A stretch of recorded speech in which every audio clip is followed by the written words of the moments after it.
Let's start with a $100 million campaign that your organization is taking part in. It's called Abortion Access Now. And what is it? This is an opportunity for 9 national reproductive rights, health, and justice organizations to come together and really make a historic investment in voter education, leading up to the election, but also building our grassroots momentum for a 2025 Congress so that we are equipped with the most robust and most organized and most activated membership across our orgs to really fight for federal legislation and be ready for, frankly, all the scenarios that we are mapping out, given all that's in flux politically in this country. So this is 9 organizations, organizations you've heard of, like Planned Parenthood and ACLU, but organizations you might not be as familiar with, like the National Women's Law Center, In Our Own Voice, National Asia Pacific Women's Forum. What we're trying to do here is bring together the breadth and the depth of the reproductive rights movement to really make sure we're approaching this from the most robust, expansive policy lens possible. And that means, in practical terms, that we're not just fighting for restoring a federal right to abortion, although that is critical, baseline. We got to get back to a right in all 50 states, but we're also fighting for expanded access to abortion care. Because for a long time in this country, even though Roe was the law of the land, in so many parts of the country, women, particularly women of color, women in rural areas, pregnant people who had a hard time making ends meet, didn't have access to care because of prohibitions on access, whether it was distance, whether it was cost. So we're really aiming for a very robust platform. And we know 8 out of 10 Americans now support abortion access and understand how vital it is for very unfortunate reasons, right? Because of Dobbs and the overturning of Roe. So how do we capitalize, unfortunately, on a very tragic situation to get the best, most robust policy possible in a place like Washington, D.C., which is a tough place? It is a tough place. Now, $100 million is a lot of money. How are you and your cohort intending to spend this? Is this on advertising? Are you supporting candidates? What's the division of dollars here? We are, this is a C3 and a C4 side campaign.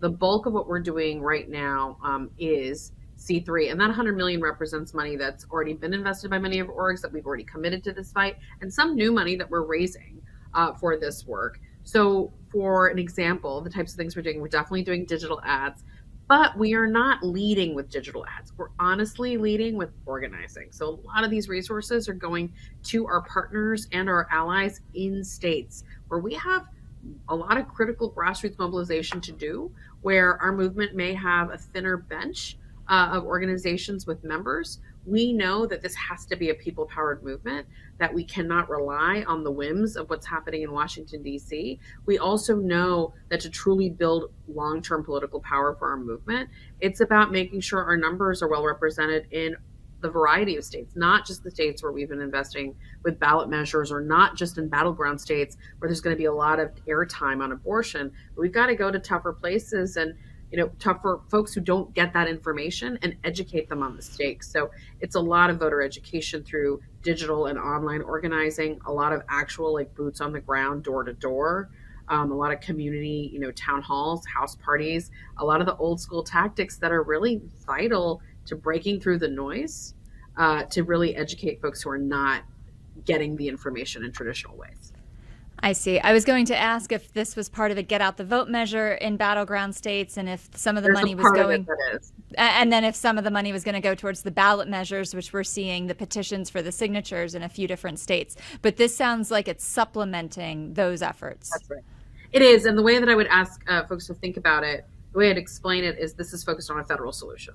So while many of our orgs are sitting at the tables and the campaigns in the states on ballot measures, and some of our orgs, like us, Planned Parenthood, Emily's List, we have federal PACs, we endorse candidates, we can legally do that through our other mechanisms. This campaign is mostly focused on voter education and voter mobilization around a federal policy, a set of federal policy solutions to the crisis. Federal policy. When it comes to federal policy on abortion and reproductive health care, it sounds like a tall order in this political environment. How likely are we to see a federal action here? It's definitely a tough environment. I think it's still not outside of our grasp. We feel very confident about the stakes. Putting my hat as Reproductive Freedom for All for our PAC, I feel very confident in our stakes and our chances in the House of Representatives. We're working really closely with our friends in the D-Trip, and we've got enough targets in this country that are very, very close, where we feel very optimistic about the U.S. House. The Senate is tough, but the latest polls have most of our Senate battleground races ahead of President Biden, which is an important thing right now, and doing really well. And some of our toughest races in the U.S. Senate are in places where we have a lot of momentum around ballot measures: Arizona, Nevada, and then even in Montana. So, John Tester's running alongside a ballot measure. Ruben Gallego's running alongside a ballot measure. And then in places like Michigan and Ohio, you've had recent victories that have really mobilized voters around abortion. And you've got U.S. Senate candidates, Sherrod Brown. We're hoping Alyssa Slatkin, she's still in a primary, will be capitalizing on how holding the Senate is going to be critical to protecting those wins in those states. And then look, at the White House, we've been very clear that only a Biden-Harris administration can deliver on a federal right to abortion. That you need a pro-reproductive freedom trifecta, which I understand probably sounds unrealistic to a lot of people, but we're running to win.